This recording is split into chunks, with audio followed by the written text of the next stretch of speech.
tous, bienvenue sur VA+, bienvenue pour cette petite interview avec Marie-Caroline Le Pen.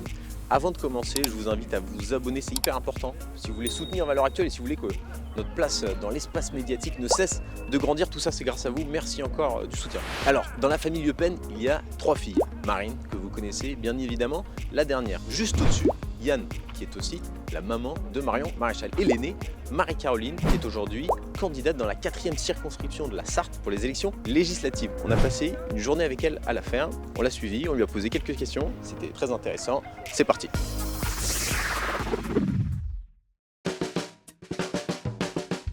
Bonjour Madame Le Pen. Bonjour. On est ravis d'être avec vous. C'est votre 5e élection législative. Si vous le dites, certainement, oui. 93, 95, 97, 2002, 2024. Est-ce que vous êtes enjouée, heureuse de retrouver la politique de terrain ? Oui, j'adore. J'ai toujours aimé faire du terrain. Ici, je suis très bien accueillie. Il faut reconnaître que je pense que les gens n'ont pas tellement l'habitude que les politiques viennent les voir. En tout cas, pas la députée de la France Insoumise, qui se cantonne beaucoup sur Le Mans et à l'Aune et qui n'a jamais fait aucune proposition concernant l'agriculture, par exemple. Et donc, nous avons, vous savez, une campagne très rapide, express. Tous les gens que je peux voir sur les marchés, on fait du porte-à-porte, on distribue des tracts, on va à la rencontre des agriculteurs, on voit des maires. Il y a des entreprises qui ont demandé à nous rencontrer. Voilà, on essaye de faire le maximum avant le premier tour. Alors là, exactement, on est dans quel type d'exploitation et pourquoi est-ce que vous avez choisi ce genre de sortie ? Dans la Sarthe, c'est toujours ça, c'est un peu des animaux. Là, il y a des poussins, vous pouvez voir, qui ont 11 jours. Il y a des vaches, ils font du lait, etc. Et je suis surtout venue, pour tout vous dire, écouter leurs problématiques, me renseigner. C'est ça aussi, être élu, c'est bien sûr porter des convictions et des solutions, mais c'est déjà écouter ce que les gens ont à dire.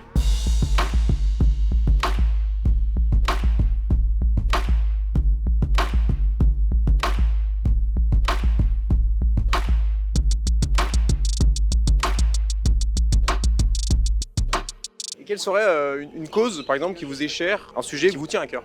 Écoutez, il y a beaucoup de sujets qui me tiennent à cœur, mais pour ce qui concerne la circonscription, il y a un sujet, par exemple, il y a l'agriculture, il y a beaucoup de problématiques dans l'agriculture. Il y a bien sûr la problématique de la santé. Vous avez par exemple l'hôpital du Bailleul qui n'a plus d'urgence nocturne, ce qui est quand même dingue. Et donc les gens sont obligés d'aller dans le département d'à côté.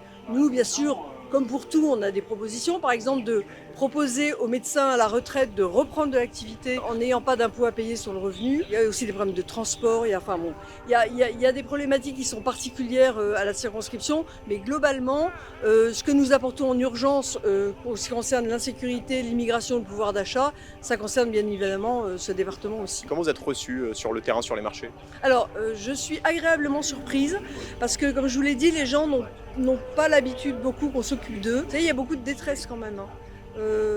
Cette dame de hier sur le marché qui travaille depuis qu'elle a 15 ans et qui me dit « mais moi j'ai rien, moi j'ai pas d'aide, il y a des étrangers qui arrivent en situation irrégulière, ils ont l'AME, ils ont tout et moi je peux pas faire soigner mes dents ».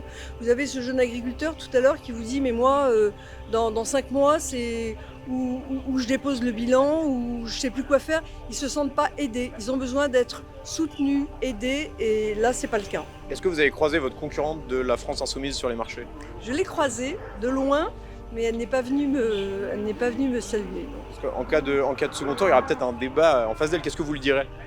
Je lui dirais qu'elle représente une coalition extrêmement dangereuse, qui est antisémite, qui a validé le 7 octobre et donc le Bataclan, que ça va jusqu'à M. Poutou qui demande qu'on tue la police.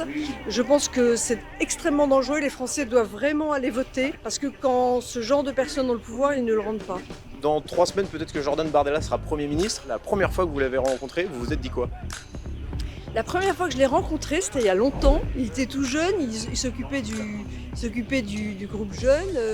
On a déjeuné avec lui et je l'ai trouvé plein d'humour. En fait, c'est le souvenir qui me reste de Jordan. Je me suis dit, il est sympa ce jeune et il est plein d'humour. Est-ce que vous êtes étonné de son parcours et de la place qu'il occupe aujourd'hui ? Non, à l'époque, c'est vrai que c'était pour moi un petit jeune. Hein, et c'est vrai qu'il a des qualités assez remarquables. D'abord, c'est un type, il se donne beaucoup. Et je le crois parfaitement loyal et surtout parfaitement compétent. Hier, c'était l'anniversaire de votre père, Oui. 96 ans. Comment est-ce qu'il vit la séquence actuelle ? Écoutez, malheureusement, j'étais ici, donc je n'ai pu que lui téléphoner.